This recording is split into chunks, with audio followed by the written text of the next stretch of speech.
Our peace president doing what he does, getting results. You know, it's not hard to root for peace. Are you surprised that more members of the left haven't put out anything in celebration of this historic moment? Not surprised by the folks who haven't, but I am assured by the people who have. For 2 years, perhaps longer, these leftists have been screeching about a ceasefire now. And now that there's a ceasefire now, they can't celebrate it with the rest of the civilized world because, let's cut the bullshit, it was never about a ceasefire for them.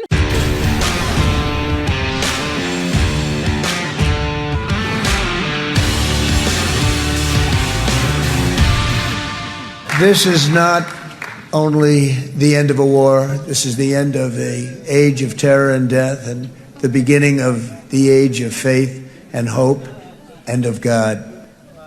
It's the start of a grand concord and lasting harmony for Israel and all the nations of what will soon be a truly magnificent region. I believe that so strongly. This is the historic dawn of a new Middle East. Our peace president doing what he does, getting results. You know, it's not hard to root for peace. It's not hard to celebrate this historic steps in the Middle East. It's not hard to take a break from being a deranged partisan hack for, I don't know, maybe 24 friggin' hours to appreciate how important this moment in time is for the world. But if you're Gavin Newsom, that's apparently too much to ask. Worth noting that while President Trump was brokering a historic peace deal in the Middle East, Gavin Newsom was doing absolutely friggin' nothing for the people of his state, and no, his umpteenth podcast of the week doesn't count. It's pathetic, really. For 2 years, perhaps longer, these leftists have been screeching about a ceasefire now. And now that there's a ceasefire now, they can't celebrate it with the rest of the civilized world because, let's cut the bullshit, it was never about a ceasefire for them. It was never about the Palestinian people, none of that. It was and always will be just another worthless virtue signal they can use and abuse as an excuse to gather, burn American and Israeli flags, and hate Jews. And so long as the Democrat Party is beholden to those fringe freaks, it'll be a flop and it'll be a failure. Joining me now on this Liberal Tuesday to debate and discuss is Democratic strategist and former chief of staff and advisor to the Biden White House press office, Yemisi Egbewole. I hope I got your name somewhat correct. I got to tell you, I see you on Fox News all the time, specifically on America Reports, and I'm such a big fan of yours because I think you always shoot it straight and you give credit where credit is due and you call the balls and the strikes. So I want to go to you on this historic peace deal. Are you surprised that more members of the left haven't put out anything in celebration of this historic moment? I am not surprised by the folks who haven't, but I am assured by the people who have. Secretary Clinton saying that she commends President Trump on this, I think, is like the very mature and grown-up response to have when you used to be a former Secretary of State and you know how hard this can be. We know that President Biden released a statement as well and said he's deeply grateful that the last 20 hostages have been released. And that is coming from someone who worked really hard on this deal himself. And another person who worked hard on it, Jake Sullivan, who we know was the director of the NSC under President Biden. I mean, look, a large part of the Democratic Party has made this issue their cornerstone piece, a huge part of what they have fundraised on, what they have run off of. And so I think it's going to be kind of difficult to put this to close. If they were more strategic about it, I think one thing they could say is, we're glad that this has come to an end, and now let's work on rebuilding the infrastructure of Gaza, because now the hard part begins of how do we bring in consistent food and water to the children that live there? How do we make sure that peace maintains? And so I think not saying anything and being a part of the conversation is actually a hindrance to them in this moment. Right. Well, you mentioned the ones that did say something. I was also rather surprised that Hillary Clinton did make what I thought was a decent statement about this. Of course, President Biden, somebody who acts for President Biden, we don't know, put out a statement. I appreciate that. But I will say the squad members, right? They made this their entire personality. The ceasefire now, we must have a ceasefire. People must be able to return to Gaza. And up until, I believe, this morning, none of them have put out an official statement. I believe that Ilhan Omar was doing an event and she acknowledged it, but not fully, and didn't give credit where credit was due. At least we have a ceasefire. I'm not surprised, but I would think that even if they just wanted to be strategic about it, they would at least put out some BS, right? Zoran Mandami put out BS, but he at least acknowledged it. I don't think they've really acknowledged it, and it's odd because they've been so vocal about this very issue, particularly a ceasefire. Why do you think they chose not to say something?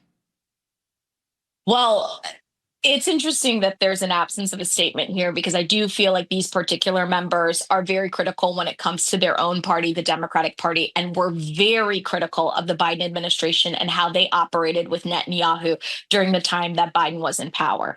Now, Biden is not in power. Kamala Harris is not in power. And what we see from when she does her book tour is many people interrupting her, protesting her, still blaming her for the genocide that happened in Gaza. I would like for them to have a more direct conversation about their frustrations on Israel and Palestine with the administration in power. I think that to have that conversation, they would have to acknowledge the deal that's been done and the magnificent moment that has happened. And I don't think it's possible for them to do that. Do you think that those members in particular, and probably a few others we could add to that list, do you think that they're spoiling the Democrats' chance of regaining some power in 2026 or regaining a lot of power in 2028? Because they really have become the face of the Democrat Party, for better or for worse. I think they're excited to assume that role, but I don't know if the rest of the Democrat Party is as excited as they are that they've become the mouthpieces, certainly forward-facing for the whole party. Well, Tommy, I talked to a lot of Democrats on the Hill, and I talked to a lot of Democratic staffers as well. And one of the most frustrating points for them, especially for those staffers that work in comms in Democratic communications, is that their bosses oftentimes have to answer for the actions and the things that the people in the squad say. I think the people in the squad have the most privileged position in the Democratic Party. They get to say whatever they want. They get to attend certain events that might be controversial, where speakers might say things that are at the antithesis of what we believe as Americans. And instead of them having to address it, reporters run around Capitol Hill and they put a microphone in the faces of more moderate Democrats or folks like Jared Golden or Richie Torres, people who are more aligned with AIPAC. And they ask them, what do you think about what this member said? And the squad members get to exist in a world where everyone else has to answer for what they do.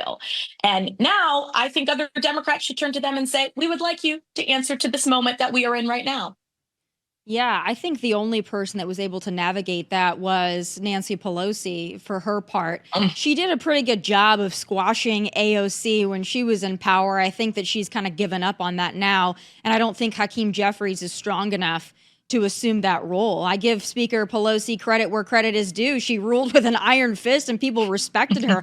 I don't think the same can be said for Hakeem Jeffries. In fact, I think as far as messaging goes, he's been pretty weak on everything, not just this issue, government shutdown, which we're going to get to, but still sticking to this overall theme here of, I guess, the different sections of the Democrat Party. I wish I had the clip. I don't. I'm sure you've probably seen it. Stephen A. Smith going off on somebody who's not necessarily a squad member, but certainly a forward-facing, more fringe member, and that's Jasmine Crockett, putting out a whole monologue about how she's an educated, brilliant Black woman, but she talks like she's for the streets and she's not helpful. So I want to get your take on that. Jasmine Crockett is another one who's very forward-facing. A lot of folks would say one of the many faces of the Democrat Party. Do you agree with Stephen A. Smith that perhaps she should act a little more dignified? I don't agree with Stephen A. Smith on this. Jasmine Crockett knows what works for her, and she also knows what fundraises really, really well for her. I mean, she has found her own lane. I can understand a lot of Crockett's frustration, and this taps into the Jeffries and Pelosi. If Pelosi is running the House, everyone is on message. No one is going off and doing their own thing. Pelosi no longer runs the House, and what happens? It feels like it's a little bit of a Democratic free-for-all. Johnson has the Republicans all in line, save for, a couple here or there that we know. But I think Jasmine Crockett is seizing on the moment of not having to be a rank and file member, 1 out of 435. She gets primetime slots. The media loves her. And she fundraises. I saw her at a fundraiser with Jane Fonda. That is crazy to think of. Just a rank and file House member who isn't the chair ranking member of a committee, doesn't sit in a leadership office, and his fundraising with some of the biggest Democratic names and pulling in just a lot of money. I mean, Stephen A. has got to Hustle has to respect Hustle, and he has to see that she is standing out on her own here. Yeah, she's doing it really for her, though. I mean, there's a reason that she's on all the cable shows. We also got that report before that her staffers say that that's really all she's interested in is the limelight and berating others. She's very much in it for the influence peddling of it all, and she's a great fundraiser. But to that point, that only goes so far. And I think Stephen A's point was you're acting this way. You're making the Democrat Party look bad. You're making strong, educated black women look bad because you say things like Putin's hoe, Timu Hitler, Hot Wheels, Governor Hot Wheels, those things. Yeah, they make for good sound bites. And I would say as much as she loves to be on TV, I love when she's on TV too, because if she's the face of the Democrat Party as a Republican, I think it's great. But do you think that her Democrat colleagues who are actually interested in getting something done and, I don't know, maybe winning elections in contentious areas, do you think they appreciate Jasmine Crockett and the way that she acts? Well, she ran to run oversight, and we know that campaign didn't go so well. Unfortunately, of course, there are stories about her and her staffers, and there's always and we'll get into that Katie Porter conversation too about some strong women with strong personalities that have some issues with their staff. I have always said that I think the people who are the loudest in the party are not always the people that voters connect with and that translate into votes broadly, right? Like if the people who got the highest TikTok views, the biggest retweets, if they were the people that got us voters, we would win everything all the time, right? Bernie Sanders, at the same time Hillary Clinton was running, he had stadiums full of people. People were like, oh my gosh, there's so much energy here. And he still wasn't even able to overtake her. And I know we keep having the conversation in the Democratic Party of we should have gone the Sanders route instead of the Clinton route. But he was there. He was an option. People just didn't want it. And so I do think that people have to remember that who is on your television the most is not who voters are connecting with the most. Some of the most boring people in Congress are the most pragmatic, pass the most bills, do the work of reaching across the aisle, and they get zero credit for it, zero primetime slots, and they still show up every day. And that, to me, as somebody who works in DC, who lives in this swamp, that to me is of value. Yeah, well, I've been saying it for quite a while now. I think that the Democrat Party learned about a year ago that they have to moderate a lot of their positions.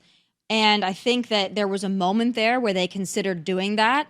And then they realized there was no energy there. There was no energy in being moderate. There was no energy in having legislative victories. All the energy was in the influencer types, the people that say Timu Hitler, the people who call our ICE agents Nazis, the people who are for men and women's sports. I mean, those are the ones that are getting the attention. Those are the ones that are bringing the energy, the fight the oligarchy tours. They're the ones that are getting the crowds there, the ones that are actually doing what I would consider to be important work for the Democrat Party. They're, like you said, no one really cares about them. So how do you win an election when the people who actually get things done are vanilla and the people who are getting the views and the attention and have the charisma are the ones that are getting the notoriety? Well, I talked to a lot of folks. Look, I come from Georgia. Southern Democrats just have a different way of viewing things. And oftentimes when people talk to me about Zohran Mamdani, I say, well, Democrats do themselves a disservice when they put somebody forth like an Andrew Cuomo, who if you had just asked around, people would have said, look, this isn't somebody that I support and I care about. And we keep getting all these opportunities as Democrats to really put forth candidates who matter and who can make an impact. And we don't do the job of investing in them. Zohran was able to come forth and be so popular, right? Because he had a message. He said, your life is expensive. Here are the things that I'm going to do to help offset these costs. Now, listen, did he give us a plan of revenue? Did he give us a way that was going to fund this? No, but here's to Andrew Cuomo. And then we have Eric Adams. Don't get me started on him. Andrew Cuomo didn't even look like he wanted to be in the race. It looked like it was kind of like Michael Bloomberg woke him up and was like, here's $8 million, get in and do this. And then Hillary Clinton followed behind and was like, I think Andrew Cuomo is the one that can do it. And we all said, okay, let's run it. And so the people who have the energy, they're also oftentimes the people who have a kind of strategic plan. Zoran did a great job of rolling out online. He understands how to connect with the folks. He knows the mediums that matter to people. And a lot of that are these like bite-sized 30-second videos where he's running around New York City, jumping on and off buses, walking down the whole length of the Manhattan borough. I mean, I think that the folks that are the pragmatic, maybe in the middle, kind of the more boring types, have to figure out a way to connect more online, because we just put forth people like Andrew Cuomo, where I think, who was going to buy this? They didn't buy it during COVID when he had to resign in disgrace. Why are they going to buy it now? Yeah, lack of options for sure. No good options in New York City on the Democrat side. Which is crazy. Deep blue city, New York City, you're telling me we couldn't get a deep backbench? I mean, we knew this race was coming up. We knew everybody was ready for the incumbent Eric Adams to go away. I don't understand why they didn't have a flood of folks waiting, but I don't work in New York. I'm from the South. No, it really is perplexing. Well, I guess that goes to my next question for you is, let's look at it nationally. Let's look at 2028. Is there anybody in your mind that's sticking out that maybe isn't getting the attention that you think they deserve, that actually has a shot at not only winning, but governing? Does one or two names stand out to you? I do have a couple names, and I will say I think it's actually great that they're not getting the attention right now. And I think it's great that Gavin Newsom is taking all the attention, because that kind of energy level is a very hard thing to maintain coming all the way 26, 27 into 28. Governor Andy Beshear is somebody that I think is incredibly impressive. And I think he's incredibly impressive because it is hard to maintain a high 60% favorability rating over the course of multiple years in a state like Kentucky. I mean, a lot of people don't pay attention to politics like we do, right? So a lot of people are unaware that there's a Democratic governor of a very deep red state who is able to beat Daniel Cameron, who I have to say, Daniel Cameron was a fantastic candidate and well liked in the state of Kentucky. So for Daniel Cameron to lose to him by 5 percentage points, I mean, that's impressive. He's been able to maintain that kind of high percentage. He maintains great relationships in the state. He has vetoed some things that have been overridden by the state house, but I think he is the example of civility in politics, of being consistent.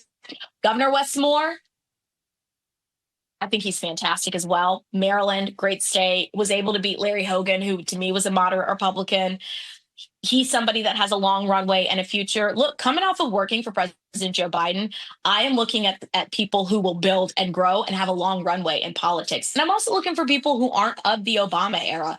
It has been so long since we have had somebody that wasn't tied tangentially to a Clinton or an Obama person, right? That have existed in that world. And I think in the same way that Republicans rebuilt when Trump came up into office and like the House switched over and the Senate, mm-hmm.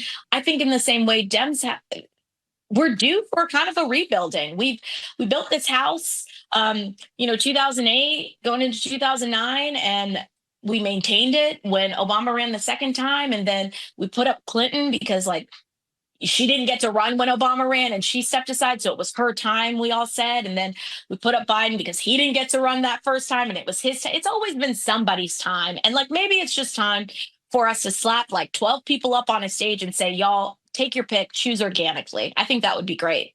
Want to dig into a lot there, including Governor Beshear. But before I do that, I have to ask you, because you brought up Obama. Do you think that, at least as we sit here in 2025, do you think that President Obama is overrated? No, I don't think President Obama is overrated.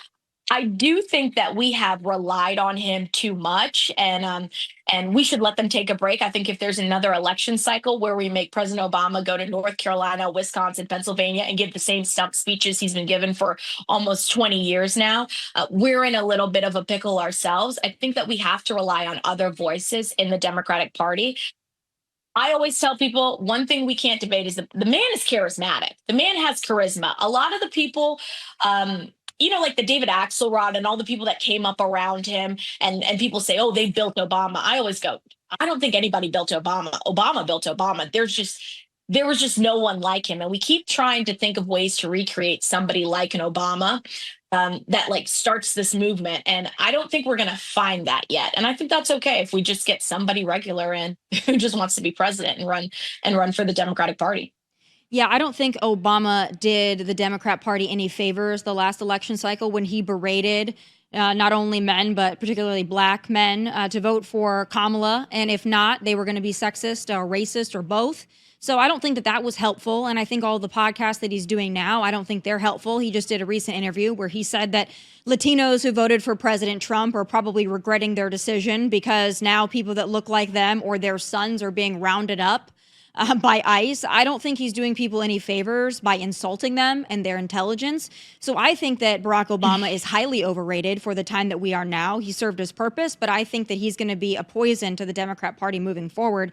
And I think that Kamala Harris is also going to be a poison to the Democrat Party. Do you think that this book tour is helping her out at all in her political future? And do you think that her sticking around is helpful for the Democrat cause? Well, two things on that. I watched a really great interview Chuck Todd did with Vice News where he talked about Obama a bit and the kind of the pathway that the Democratic Party did with Obama came in and we built all of these different diverse coalitions really built around race. And that became the identity politics that the Democratic Party followed moving forward. And we kind of lost sight on those kitchen table issues, education, housing, healthcare. I think he's completely right. I would like us to get back to that. I'm a Black woman in the Democratic Party, and I'm telling you, we've done enough on the identity. Let's get back to how we feed people, how we clothe them, how we help them afford things. On that second point with Harris, I think it's great she released a book, and I'm glad she did it now. I'm glad that it didn't happen a month before the midterms. I think that our brains are made out of goldfish, and by the time we get into February, 107 days will have already run its course. I'm not sure, and I know there's so much back and forth with folks on this. I am not sure that she wants to hold another elected office again. And so I think this book tour is kind of the perfect off ramp for her to go and sit on a board, maybe be a thought leader in some kind of way, but That's going to be not hard. necessarily run for not necessarily run for president. I don't think I'm not so sure that she wants to do that exactly, but I think it's great that she got to write a book. I mean, Hillary Clinton wrote a book and she called it What Happened. So I think everybody writes a book and then they do the tour, they get the money and they get to go sit off quietly, live life. Yeah, I don't think she's doing the Democrat Party any favors, but I don't think that Joe Biden is either. And he's largely been absent, I think, for obvious reasons. But, I got to ask you because you were kind of front row for a lot of this. Way back in 2020, me and a few of my colleagues at Fox News were saying that Joe Biden was cognitively failing, and that was in 2020. And then it got progressively worse. And then to the last year and a half there, it got unavoidably bad. And I'm just wondering, from your perspective, because you're so sharp on this, if me and my colleagues at Fox News could see the decline of Joe Biden, were we just that much smarter and more intuitive than everybody else, or was everybody in on a cover up here? I think that we elected an old man and we watched him get older over the course of 4 years. I did not see areas and issues where I thought Joe Biden is not locked in enough to run the presidency of the United States. So I always differentiate myself from folks like that who say, like, I saw cognitive decline. I did not. What I did see was a very, very tight inner circle that didn't let other folks get to advise the president, didn't let other ideas into the president. And I think that that's something that has frustrated a lot of young people that worked in the Biden administration. I mean, yes, President Biden was an 82-year-old man, but he had a lot of young folks that worked for him that had a lot of fresh ideas, and not a lot of it got heard. And so I think in order to rebuild this Democratic Party, you have got to let younger folks give you some of the messaging points here, give you some of the direction here. I mean, I existed in a White House that was run by people who had been around President Biden since the 70s, the 80s, and there was one track way of doing things. And I'm watching our political world turn. I'm watching the way people are ingesting news. And I'm thinking, my God, if we release one more fact sheet with 60 bullet points and 70 percentage points, nobody's going to understand what we're talking about here.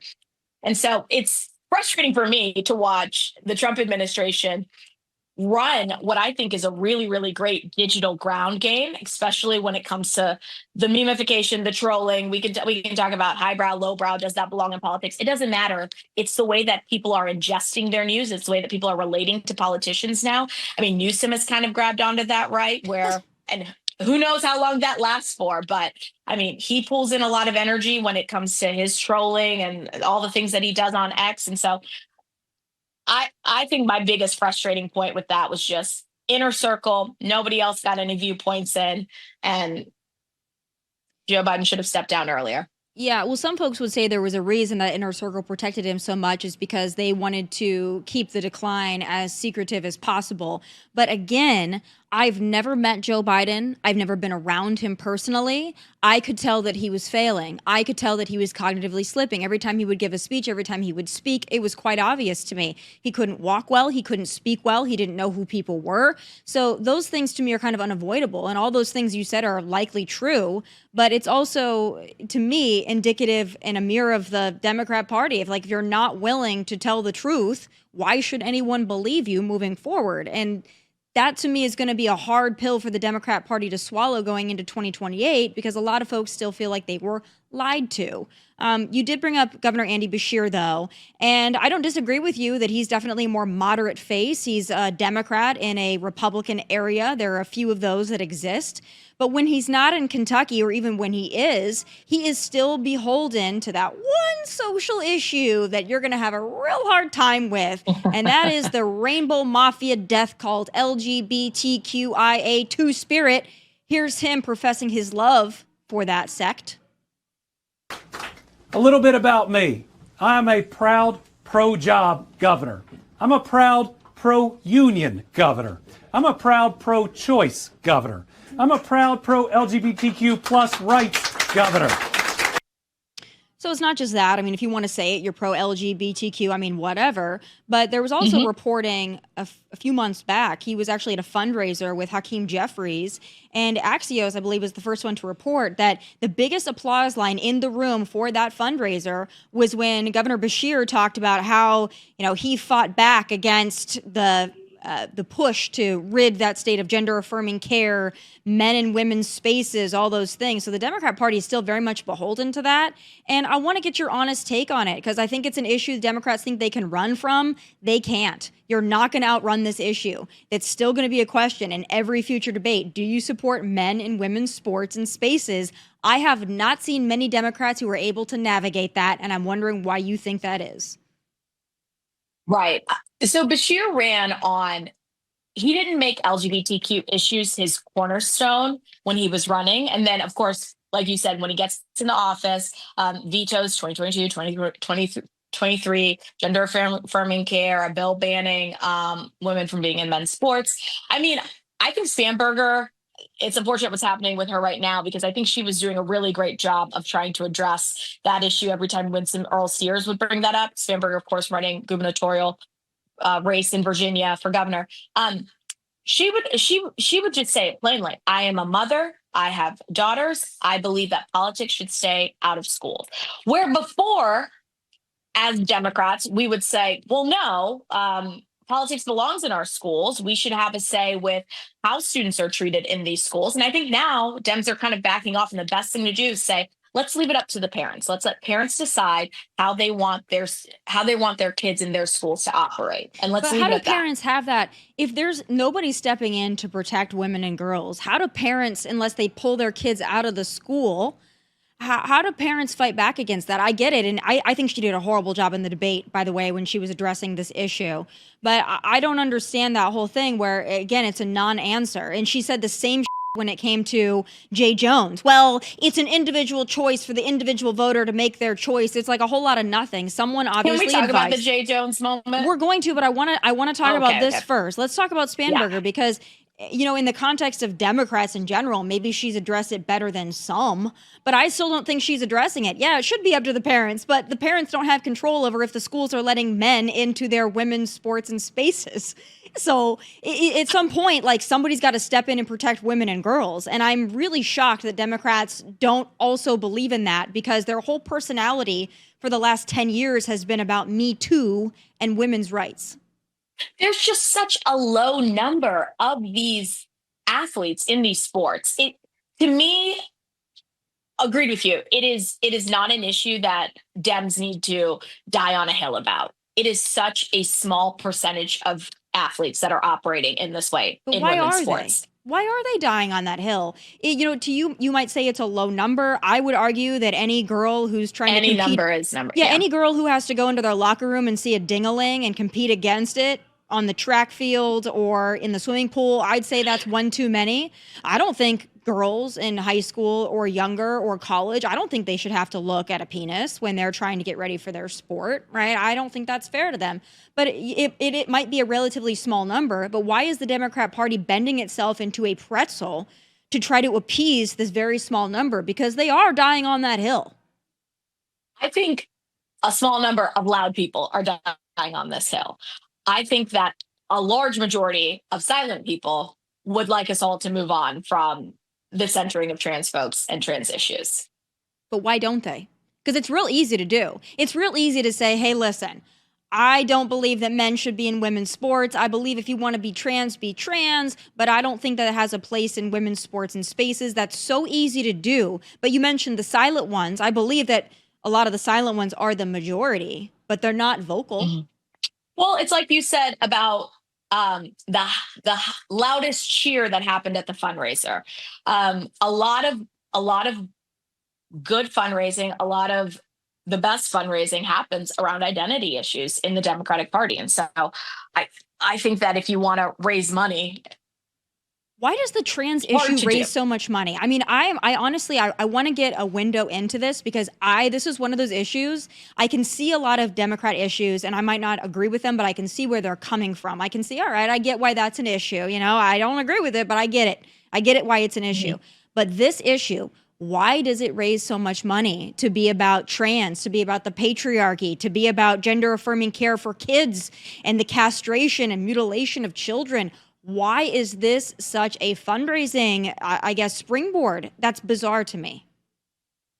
Well, I think a lot of the most money that's raised, right, is like a California, a New York, and a lot of Democrats that live in deep blue cities where they don't have to operate as cautiously as like an Andy Beshear that is in Kentucky, or even like some of the Georgia Democrats I know where your district could change at any time. They really get to push the limits of what they believe, right? And so a lot of folks get to talk loudly. Bernie Sanders gets to be as confident as he wants. AOC gets to be as confident as she wants because they exist in deep blue seats. They are never going. If they want to die in those seats, they could die in those seats if they want to. Now you take them out and you put them in a Pennsylvania, you put them in the same position as a John Fetterman. I think the talking points change. I think the messaging changes. Yeah. I think No, you're right. I just think it's weird that although that might be where some of the fundraising is and it's a niche issue and there's some people that are very beholden to it, I don't know why the party at large has allowed this to become such a narrative. And I hear all the time that it's a Republican talking point, but we didn't create this issue.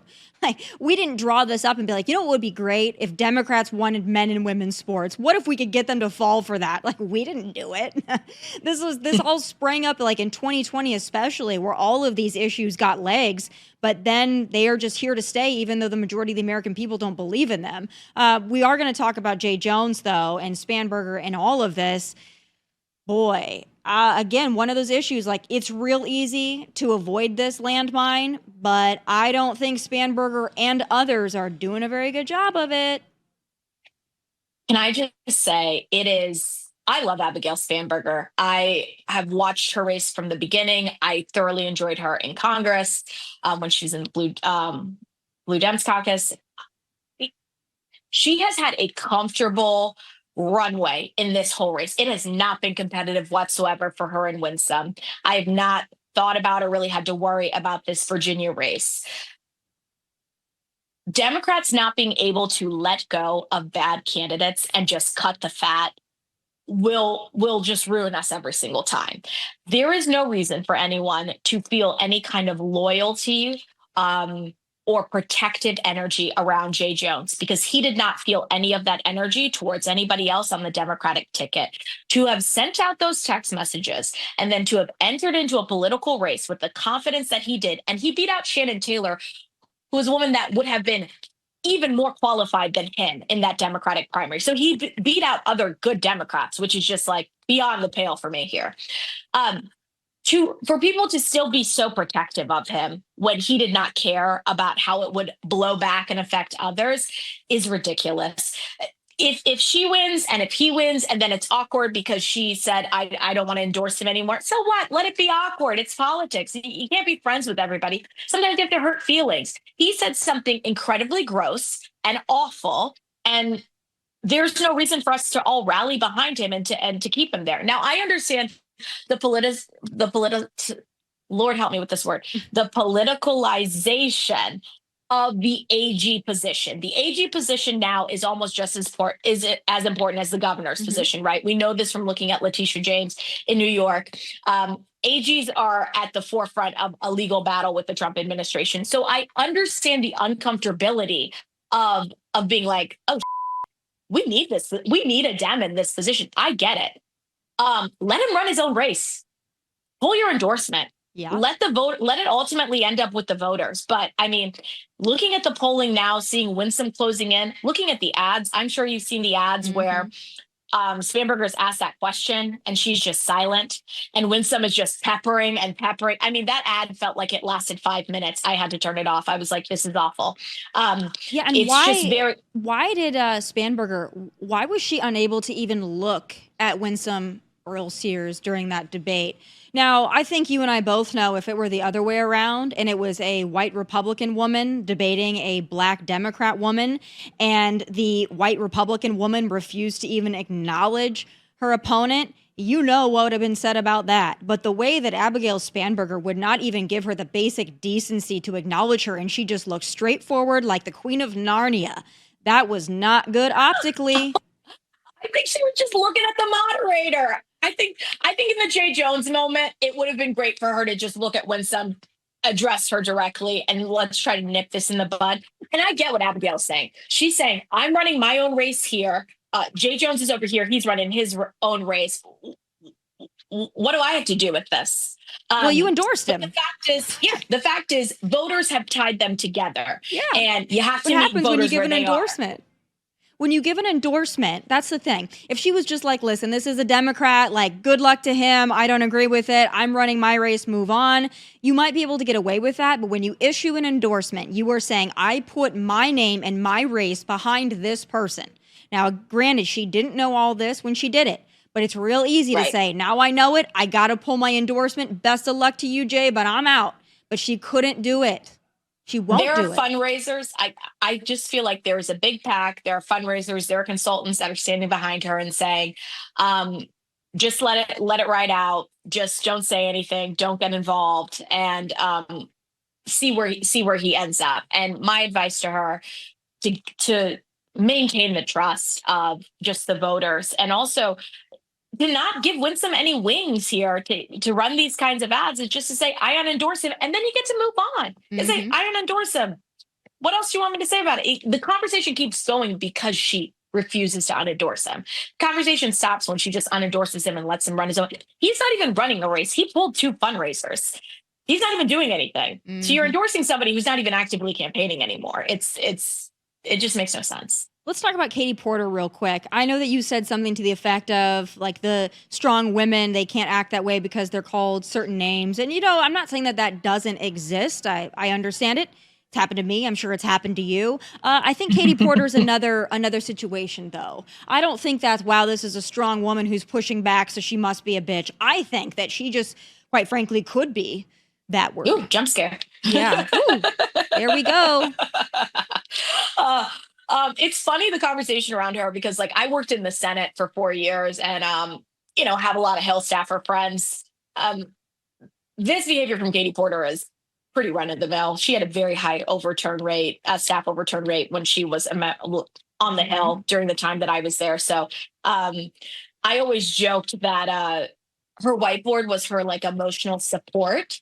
And when she doesn't have it, she doesn't know what else to do or where to like transfer that kind of energy. This is another example of Dems just getting in their own way. She's the lead right now for this California gubernatorial race. There are other Democrats that are really, really good that are seated just a little bit behind her. My personal favorite is Xavier Becerra, HHS secretary under Biden, DA in California, member of Congress in California for a number of years. I think we have good Dems. I think those good Dems get hidden behind the bad ones. And I think Katie Porter's just a bad one. I mean, if you cannot answer that simple question of how you convince people who don't support you to vote for you. I think you're misunderstanding the definition of a politician here, of an elected official. You're not elected to represent people who agree with you. Oh, that'd be perfect. I wish I could live in that world. You're elected to represent everybody, and you have to come to middle ground on that. What's crazy is representing Orange County, a place that traditionally doesn't support Democrats, and still not being able to answer the question. I don't know who prepped her for that interview. Actually, if her staff did prep her for that interview, she probably still did her own thing. So I'm not even going to leave it to the staff. They're already under such duress. They're probably like, that's not on us. So I can't believe somebody with that much of a lead to be the nominee failed this hard. And I'm sure there are more videos that are going to come out. Because those were found easy. Mm-hmm. Yeah. Those first three were found easy. And one of those, I was like, I had seen that before somewhere else. There's more, I'm sure. More. And then also the ex-husband with the mashed potatoes. I mean, this woman does not seem like she should be walking amongst the public. This woman seems unhinged. And that is lore that I felt like, I thought everybody knew this. And then when people were discovering it, I was like, yeah, this is Katie Porter. And unfortunately, we just let bad candidates run. And I just can't believe that she was the forerunner right there. That's just crazy to me. Yeah.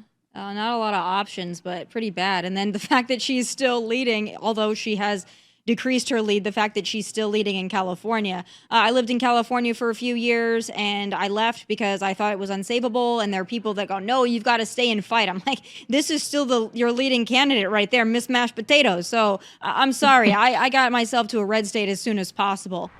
We are so excited to announce the return of the most patriotic award show on TV.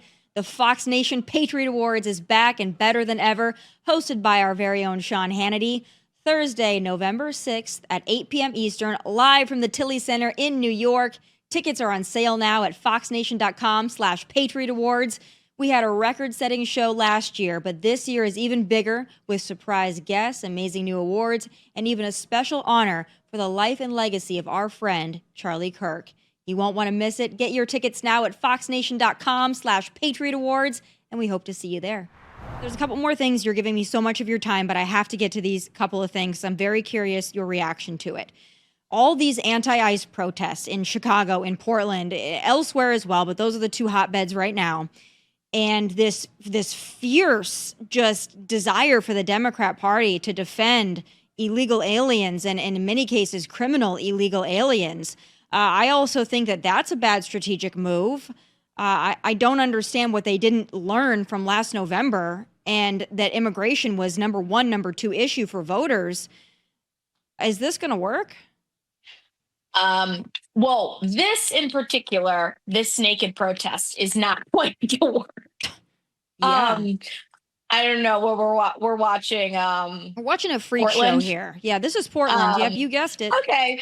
Well, this is pretty on brand for Portland. So Portland's still being weird. Okay.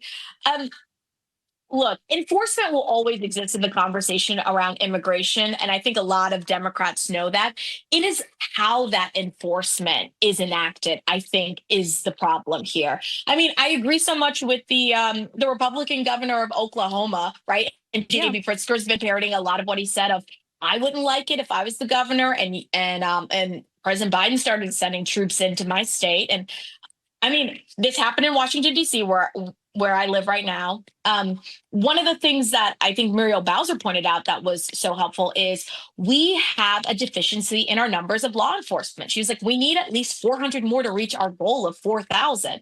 And when I heard that, I said, girl, that makes so much sense, because I live in a neighborhood in Washington, D.C. that does need police, does have a big fentanyl problem, has a big crime problem. And a lot of the neighbors have had to get scrappy on ourselves, like kind of do our own community policing, because oftentimes you call the police, it takes over an hour for them to come. But that's another conversation for a different day on DC. What I think a lot of Democrats can acknowledge is that we need law enforcement. We need enforcement. We want comprehensive immigration reform. It is just in some of the ways that it's done. I mean, the most compelling videos to me are the ones where undocumented folks are showing up to their hearings and they're doing this process that they came to this country to do, that they've paid a lot of money and lawyers to do, and they're filling out all the paperwork, going through the DHS, and then getting picked up at the end of their court hearing, something that clearly wasn't told to them or their lawyers. And it almost feels chaotic in a way. And I think that President Trump would actually be surprised how much Democrats would be willing to work with him on immigration, because we do realize from this last election how much we underestimated the concern about immigration. And I think if there was a way, though, where we were doing it with more compassion, I think he would get more people on his side here. I think what's really compassionate is offering folks who are in this country illegally the opportunity to return home through the CBP One app, get a free flight there, and also about $1,000. I think that's very compassionate. In fact, I think it's overly generous and compassionate. And you know what? I would also add this. We would not be in this position if President Biden didn't open our borders to 10 million plus people. We wouldn't have had to have this mass deportation operation, because we wouldn't be so underwater and we wouldn't be so burdened by the millions and millions of illegal immigrants that are living in our country and sucking off the system, whether they're committing crimes or not. The worst of the worst, they got to go. Not even every Democrat is on the same page with that. But the fact that they're bankrupting cities, like it's just unacceptable. And you know it, because the people in Chicago that are in the inner cities, they're like, what the? These illegals that are getting all this, and they're getting their health care, and they're getting schooling, and they're getting, education, they're getting debit cards, they're getting all this stuff. Like, that's not sustainable. It's not sustainable to import the third world into America by the millions and then just expect people to just deal with that. Like, that was part of it. There is a nuance in the conversation, right? You touched on a lot of Blackfoot. I mean, when we just had the Congressional Black Caucus week, which is like where all of the Black lobbyists, like Black electeds, they all come to DC and they meet with like all the members in the Congressional Black Caucus, and it culminates in this gala. One big thing that was missing from that was the conversation about immigration. I think that a lot of Black folks take the conversation about immigration to a lesser extent than maybe like the Congressional Hispanic Caucus. My parents came to this country when I was a young girl, did the process. I had a green card. And I know from talking to a lot of people that immigrate here and go to school here, it can feel frustrating when it feels like people are bypassing the process. I, however, just feel that there are some people coming from some of these countries, and you hear their stories of, if I return, I will be killed. I didn't want to join a gang. My family was targeted. And yes, there are gang members coming here, but there are also people who are fleeing that kind of violence. And for me, I am okay with people coming in this country and going through our system. And then if people who work in ICE, who work under DHS, find that there is some kind of criminality, all right, then let's deport them. But I'm watching moms and families be separated. And then when we talk about it, we say, well, we don't even know if those are their parents. Well, there are so many undocumented children that come in this country. And it's like, okay, well, we have to agree that, yes, there are criminals that are being deported, but also there are people who are in this system that are being unfairly targeted and deported. And also, if there was a way to do it that looked like it was organized, I mean, Stephen Miller just a few months ago said, well, I'm going to hit a quota. We're going to hit a quota of a couple thousand a day. That to me doesn't make any sense. Quotas don't make sense when we're talking about human beings, because then what if we don't hit those quotas? Well, what are the metrics that we're still using? I got to tell you, I'm glad that you brought that up, because in many places in the United States of America, you could swing a dead cat and hit an illegal alien. So I don't think it's going to be hard to meet the quotas. If we deported everybody who was in this country illegally, that would take years, even with the quotas they've put in place. So his point to that was, we've got so many illegal aliens here, and so many, by the way, that are not only here illegally, but are also criminals. We have to get to work, and we promised the American people mass deportations, and we will carry out mass deportations. So for me, the whole notion of you're separating families, there was 300,000 that were separate kids that they're now trying to find where they went and who the hell they were sent to and who was sponsoring them. If they're being trafficked, if they're being enforced labor, we don't know. This administration is working to rectify that. But I would also say, coming across this country into this country illegally, there has to be a consequence for that. Because if you simply prefer our country to the rest of the world, we're going to welcome a majority of the world into this country, and we simply can't sustain that. So that, to me, is the Republican argument. And the fact that Democrats fail to acknowledge that, I think, is also going to lead to an electoral slaughtering come next election. But I wonder if the president, though, will lose support from governors. I mean, I think the fact that the governor of Oklahoma, who is the chair of the National Governors Association, starting to raise concerns. I mean, I don't know if we might as well get slaughtered when it comes to the midterms. So here's on my this question if, for you, because if I there understand. are Republicans that I understand your point to this, and I really want to get your perspective because I'm very genuine in asking this. I understand that there's this resistance to like President Trump sending in the National Guard, and the governors didn't request that, and some people view it as an overstep, and I can understand that line of thinking. But what do you think the president of the United States should do when he has his ICE agents, his federal agents, his men and women out there working at an immigration facility in Broadview or in Portland, and they are being attacked by these rioters, these protesters in violent ways, and the governors refuse to act, or the governors refuse to provide the kind of reinforcements at the state level to protect these people? What should President Trump do in that instance? Just wait for someone to be killed? Just wait for the unrest to get so bad that the governors hopefully act? I guess that's where I am with this. It's like, what should he do? Well, I remember watching Governor Pritzker, and JB Pritzker said that all he wanted to do was just like have a conversation with the president about this, and he felt like there was no real opportunity or moment for them to just like talk about it. So I feel like first off, at the beginning, can they just talk about it?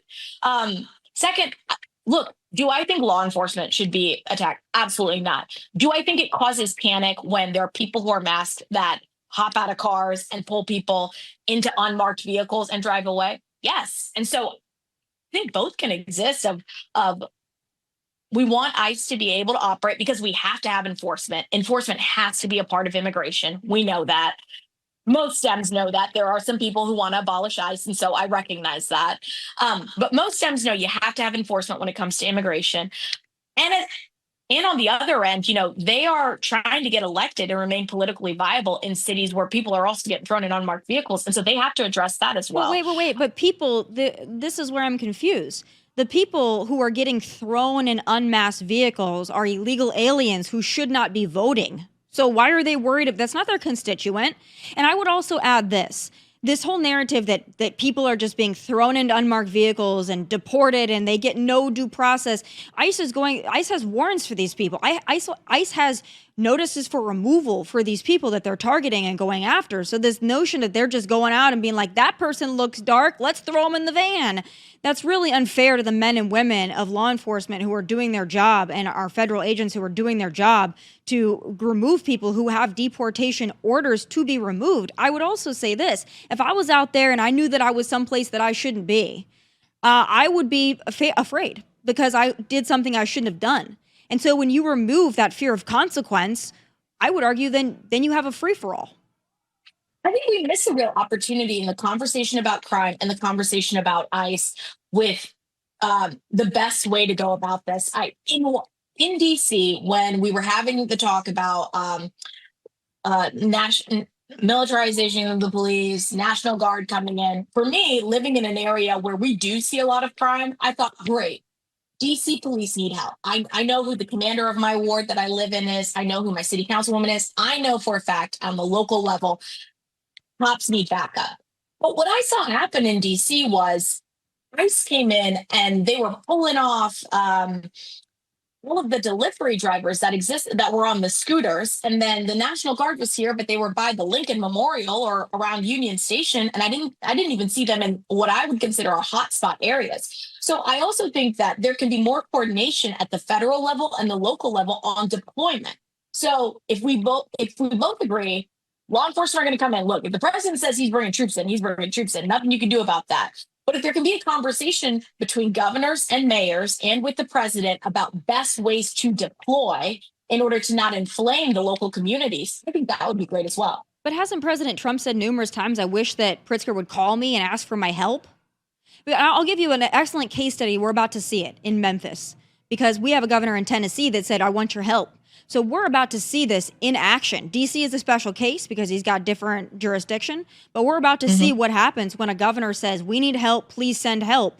And then you have that coordination because you have a governor that's willing to work with the president. So what happens if by the coordination between a Republican Governor Bill Lee and President Trump and the National Guard coming into Memphis, if they clean up Memphis and they make it more safe, will Democrats finally admit that this can be done and perhaps they should follow that model? I think Democrats will ask, what is the longevity of this? Because that is my question with the National Guard. Okay, so they come in, they pick up some people here, they do this, they clean it up. Fine, they clean it up. How do we keep it clean?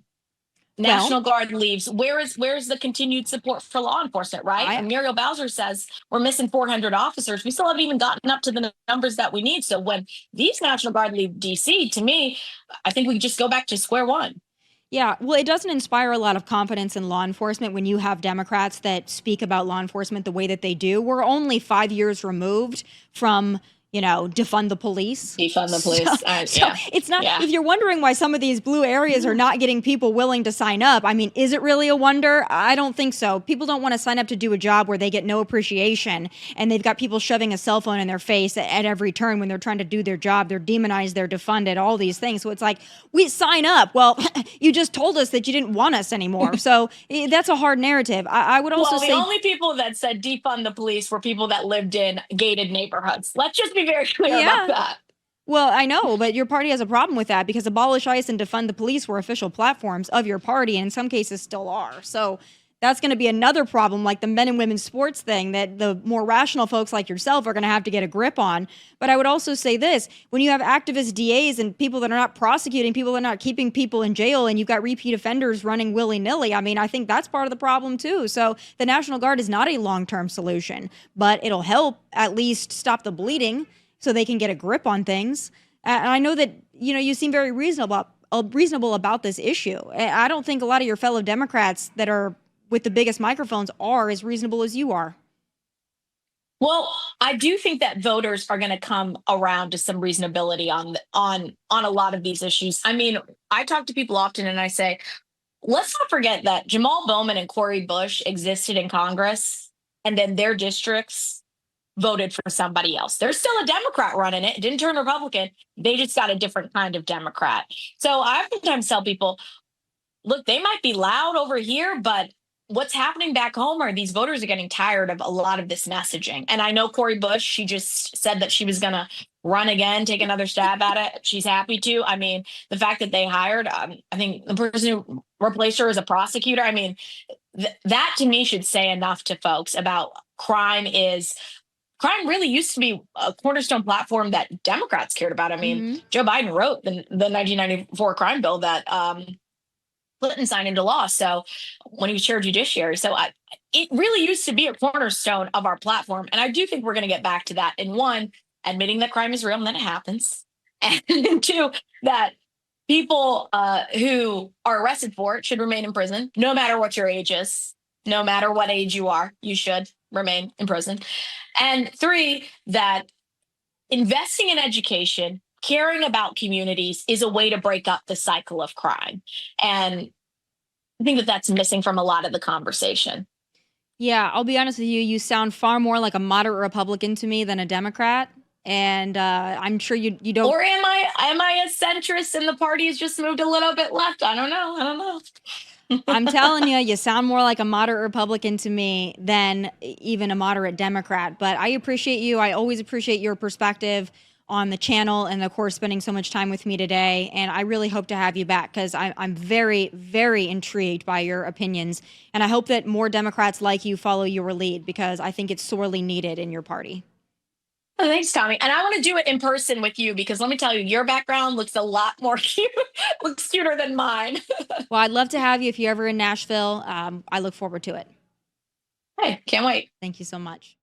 Hey, thanks for watching. For more of my hottest takes, must-see conversations, and of course, my final thoughts, click right here. And don't forget to subscribe. Just click right here so you never miss a beat. I will be here every weekday, and I hope you'll join me.